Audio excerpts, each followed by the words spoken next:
Hi, it's Roger here, and once again, this is a tip on fitness, health, and nutrition. It's been a while since I've done these, but November is coming up, and I want to get ready and get back into the groove for another No Movember campaign. As you can see, I've got a head start. Anyway, back to what today's tip on fitness, health, and nutrition is all about. It's cooking. I've spent the last hour or so in the kitchen cooking. Some of you who are really accomplished chefs and are better at chopping and getting organized will probably not take as long as I did.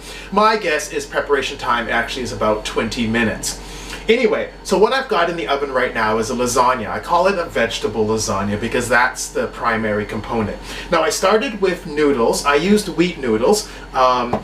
You can use rice noodles as well, but I'm cutting down on the amount of rice I'm eating, and more about that in another video. And when I give you the facts about it, you may think so too. Just to prefigure that, rice is maybe a once, twice a week thing now, not any more than that.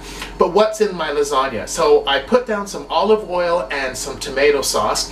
When you get tomato sauce, make sure it's not one of the ones with added sugar. A lot of them have sugar added. It cuts the acidity, but step up a quality in your tomato sauce and try to get the ones without sugar, or just use tomatoes. And you'll find that they'll taste really great, and you don't need the extra sugar in your diet. Sugar is a real dangerous thing to be having too much in your diet, and it's snuck into a lot of foods, including tomato sauce.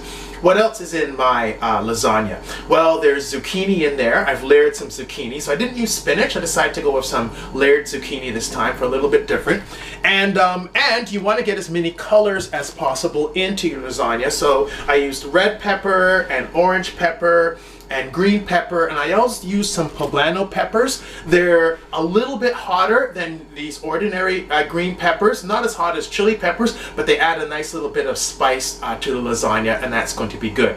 So I layered that on. I put on some wheat noodles as well too, as I mentioned in the bottom, some olive oil in there, and then of course lasagna requires cheese. Now you don't actually have to have cheese. Lasagna doesn't require cheese, I guess, but there's lots of good vegan cheeses available.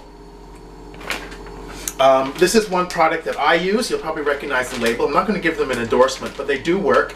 And I use them sparingly. It's not something I want to use a lot because it's a processed food, and processed foods aren't good. But when you're doing something like a lasagna, having a cheese substitute is exactly what you want. And so I spread this cheese substitute on top with a little bit of olive oil. And lasagnas are about halfway done now. I covered them with aluminum foil at the beginning of the cooking process. You don't want aluminum foil to actually touch your food, so I left a little bit of airspace. Baked them, in an oven at about 450 for about 25 minutes. I'm halfway through now. I've just taken the aluminum foil off, and they're going to bake for another 25 minutes, and then they're going to be done. Because they're vegetable based, and because I boiled the noodles beforehand, you actually don't have to worry about the cooking time. Once the noodles are boiled, you could actually eat the thing right away.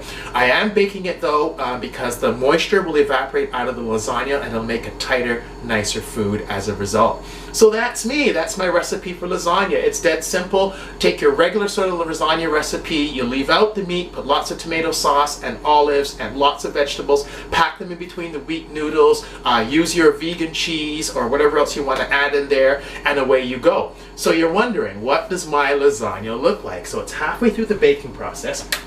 I'm going to turn on the oven light and let you have a look. Here we go.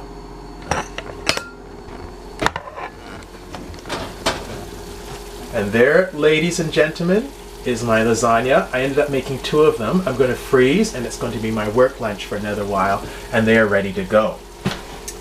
I don't think I need the oven light. Maybe you can get the rich colors. Pity you can't get the aroma, but lasagna, it already smells really good.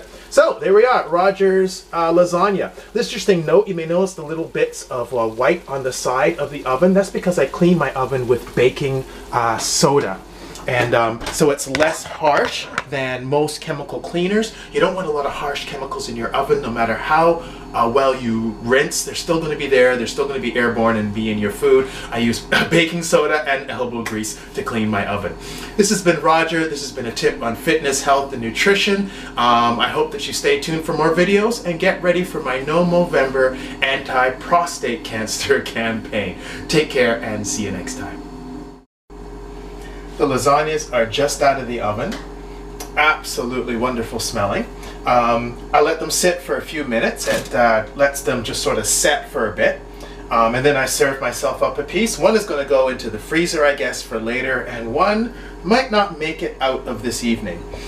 So here I am with my serving suggestion, just a little fresh bok choy on the side. And yeah, time to enjoy.